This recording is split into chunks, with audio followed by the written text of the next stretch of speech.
তবে পড়াশোনার সাথে কখনো কম্প্রোমাইজ করি নাই, never, not any time in my life.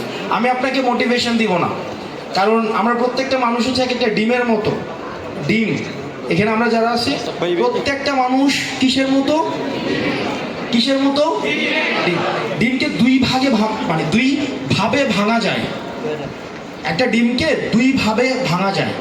আপনি যখন একটা ডিমকে বাইরে থেকে আঘাত করে ভাঙবেন, তখন একটা ডিমের মধ্যে সম্ভাব্য একটা প্রাণ থাকে, এই প্রাণের মৃত্যু হয়, এবং এটাকে আমরা পোস্ট বানাইয়া খাই, এটাকে আমরা বয়েল করে খাই, এটাকে আমরা অনেকগুলো রেসিপি বানাইতে পারি, রাইট?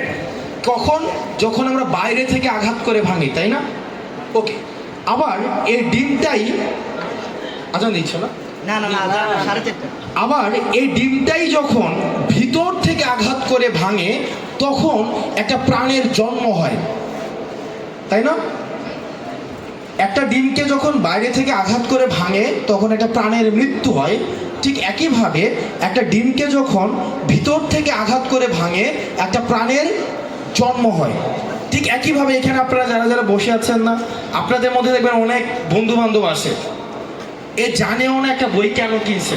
ওরে যদি জিজ্ঞেস করেন, দোস্ত এই টেস্ট পেপারটা কেন কিনছিস? জানি না। পাপ্পি জানে, আম্মা জানে, অথবা কি বাবা জানে। ও জানেই না এটা কেন দিছে, ওর বাপ কিনে দিছে, রাইট? তুই দোস্ত কোচিংয়ে ভর্তি হয়েছিস কেন? জানি না, আম্মু ভর্তি করাই দিছে, আমি যাইতে চাই নাই। আম্মু কেন ভর্তি করাইছে? আশেপাশের মানুষ কোচিংয়ে যায়, উনি না গেলে প্রেস্টিজ থাকে না, তাই না? তুই ঢাকা ইউনিভার্সিটিতে কেন পড়বি? আমার ভালো লাগতেছে না। কেন পড়বি? আমার দাদা পড়ছিল এই কারণে। আসে না? এই যে তাকে বাইরে থেকে পুশ করা হচ্ছে, তো বাইরে থেকে যখন পুশ করা হয় না, তখন তার মৃত্যু হয়। তাকে কখনোই তুমি ওই প্রত্যাশিত লক্ষ্যমাত্রায় পৌঁছাতে পারবা না। On the other hand, motivation দেই কিচ্ছু না, এটা তোমার ভিতর থেকে আসতে হবে। যখনই তোমার ভিতর থেকে আসবে, যখনই তোমার ভিতর থেকে আসবে, তখন তোমার এক্সটার্নাল মোটিভেশনের কোনো প্রয়োজন নাই।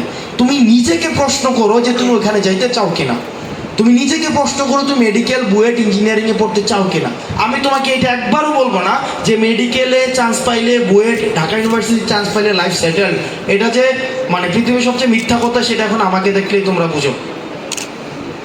সেটেল, আমি টপ রেজাল্ট করছি, প্লেস করছি, আমি স্কলারশিপ পাইছি, বোথ হোম ইন অ্যাব্রোড, আমার লাইফ সেটেল না। তো আমাকে দেখলেই তো বোঝা যায় এটাতে একটা অসত্য মিথ্যা কথা। যে মেডিকেলের চান্স পাইলেই যে তোমার লাইফ হচ্ছে সেটেল, ব্যাপারটা এমন না। ইঞ্জিনিয়ারিংয়ে চান্স পাইলেই যে সেটেল, ব্যাপারটা এমন না। ঢাকা ইউনিভার্সিটিতে চান্স পাইলেই যে সেটেল, ব্যাপারটা এমন না। বরং ব্যাপারটা হলো যে তখন তুমি তোমার লাইফের স্টিয়ারিংটা তোমার হাতে থাকবে, এবং তোমার যেই কনফ্লিক্ট, ব্যাটেল, এই ব্যাটেল গ্রাউন্ডটা অনেক বড় হবে। ছোটোখাটো জায়গায় তুমি যুদ্ধ করবে না, তোমার যুদ্ধক্ষেত্রটা অনেক বড় হবে, তোমার স্ট্রাগলটা অনেক বড় হবে, স্ট্রাগলটা অনেক মহৎ হবে। ফাইন? তো তোমার, আমি বলতেছি না যে তোমার লাইফ সেটেল হয়ে যাবে, বলে না যে অনেকেই একবার ঢাকা ইউনিভার্সিটিতে যাও, চান্স পাও, লাইফ সেটেল, পড়াশোনা নাই, কিচ্ছু নাই, খালি চিল আর চিল।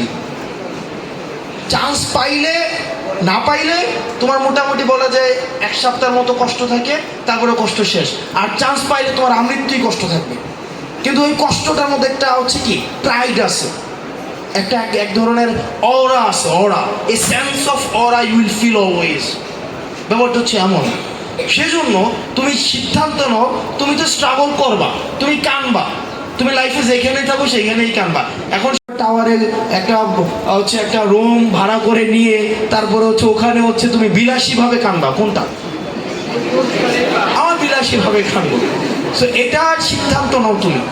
সেজন্য তোমার প্রস্তুতি পর্ব হচ্ছে ইউনিভার্সিটি লাইফ, এই কলেজ লাইফ।